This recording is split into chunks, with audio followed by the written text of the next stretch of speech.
பரிகாத்தான் national தலைவர் Tan Sri Moideen Yasin கடந்த August மாதம் ஃபெல்டா பராசுவில் நிந்தனை அம்சங்களுடன் பேசியதாக கூறப்படும் குற்றச்சாட்டு எதிர்வரும் ஜனவரி 15ஆம் தேதி மீண்டும் மறுவாசிப்புக்கு செவிமடுக்கப்படும் என செஷன்ஸ் நீதிமன்றம் நிர்ணயித்துள்ளது. இந்த வழக்கை கொத்தபாரு உயர்நீதிமன்றத்திற்கு மாற்ற வேண்டும் என மொய்தீன் வழக்கறிஞர் கேட்டுக் கொண்டதைத் தொடர்ந்து நீதிபதி நிக் மொஹம்மட் தர்மிசி மறுவாசிப்புக்கான புதிய தேதியை நிர்ணயித்தார். இன்றைய நீதிமன்றம் நடவடிக்கையில் மொய்தீன் சார்பில் அமீர் அம்சா அர்ஷா தலைமையில் 6 வழக்கறிஞர்கள் ஆஜராகிய வேளையில் அரசு தரப்பு வழக்கறிஞர் அஸ்லினா ரஸ்டி தலைமையில் 5 ஆஜராகினர். பேரரசர் பிரதமரை நியமித்தது உள்ளிட்ட முக்கியமான சட்டங்கள் இந்த வழக்கில் சம்பந்தப்பட்டுள்ளதால் வழக்கை உயர் நீதிமன்றத்திற்கு மாற்றுமாறு தங்களது தரப்பு கோரிக்கை விடுத்ததாக மொய்தீன் தரப்பின் வழக்கறிஞர் அமீர் அம்சா செய்தியாளர்களிடம் தெரிவித்தார்.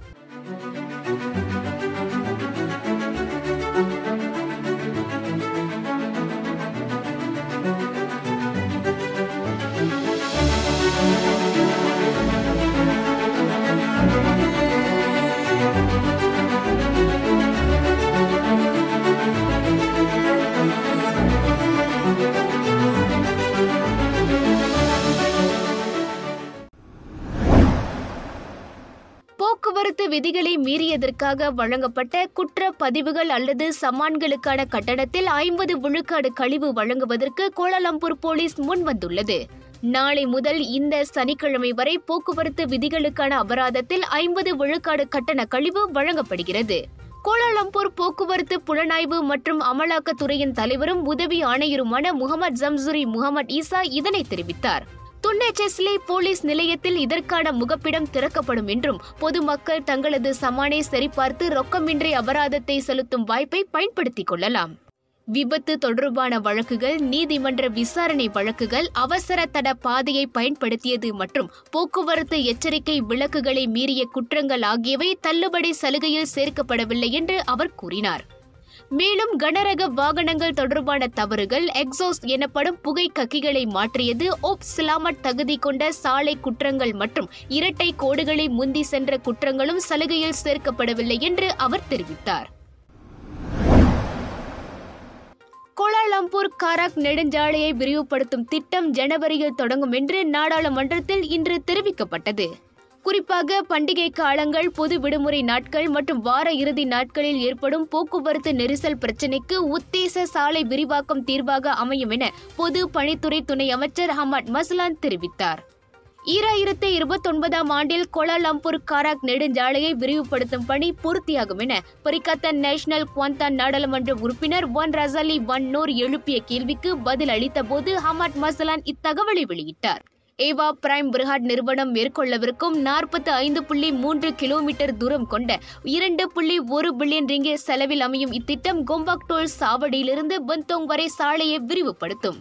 கோம்பாக் டோல் சாவடியிலிருந்து கந்திங் சம்பா வரை தற்போதைய 3 வழி சாலையை 4ஆக உயர்த்தும் வகையில் இந்த திட்டம் அமைந்துள்ளது.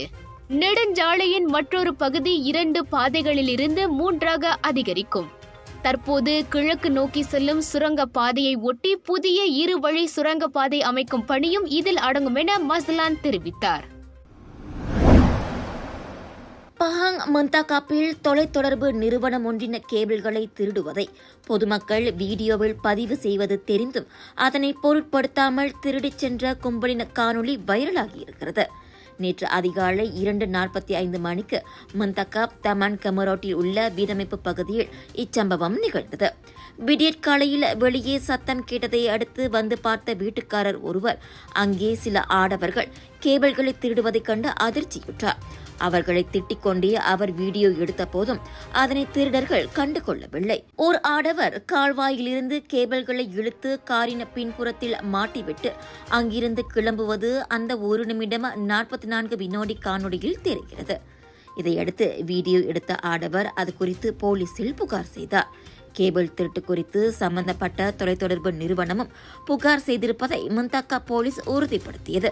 கேபிள் திருட்டு கும்பலின் 2 கார்களும் போலி வாகன பதிவு எண்பாட்டையை பயன்படுத்தியிருப்பதும் பின்னர் கண்டறியப்பட்டது. கிழக்கு இந்தோனேசிய தீவான புளோரஸில் உள்ள லெவோதோபி லக்கி எரிமலை நேற்று நள்ளிரவு வெடித்து சிதறியதில் குறைந்தது 6 கொல்லப்பட்டனர். அவர்கள் அனைவரும் ஒரே குடும்பத்தைச் சேர்ந்தவர்களாவர்.